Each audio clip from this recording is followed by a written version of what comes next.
प्रकाश पुंज या किरण पुंज किसे कहते हैं? यह मुख्य रूप से कितने प्रकार के होते हैं?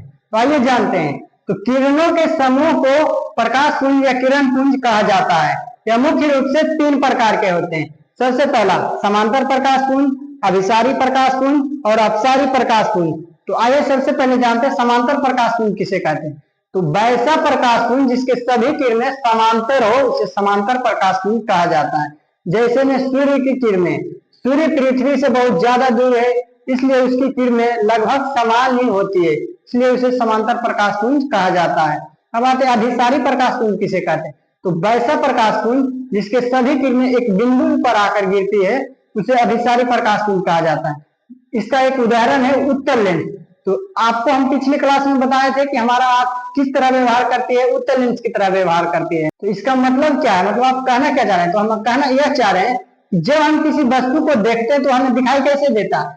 सबसे पहले प्रकाश की किरणें उस वस्तु पर गिरती है, उसके बाद उस वस्तु से होकर हमारे आंखों तक पहुंचती है, तब हम उस वस्तु को देख पाते हैं। तो हमारे आंखों तक आने की वाली किरणें का समूह को ही अभिसारी प्रकाश पुंज या किरण पुंज कहा जाता है। इसे ही अभिसारी प्रकाश पुंज या किरण पुंज कहते हैं। तो अब आइए अपसारी प्रकाश पुंज किसे कहते हैं? अपसारी प्रकाश पुंज या किरण पुंज किसे कहते हैं? तो वैसा एक प्रकाश पुंज या किरण पुंज जिसके सभी किरणें एक बिंदु से विभिन्न दिशाओं में फैलती है उसे अपसारी प्रकाश पुंज या किरण पुंज कहा जाता है। जैसे एक कैंडल जलाते हैं तो कैंडल की किरणें आती है या जाती है? कैंडल की किरणें कैंडल से चारों तरफ फैलती है। समझ रहे हैं ना?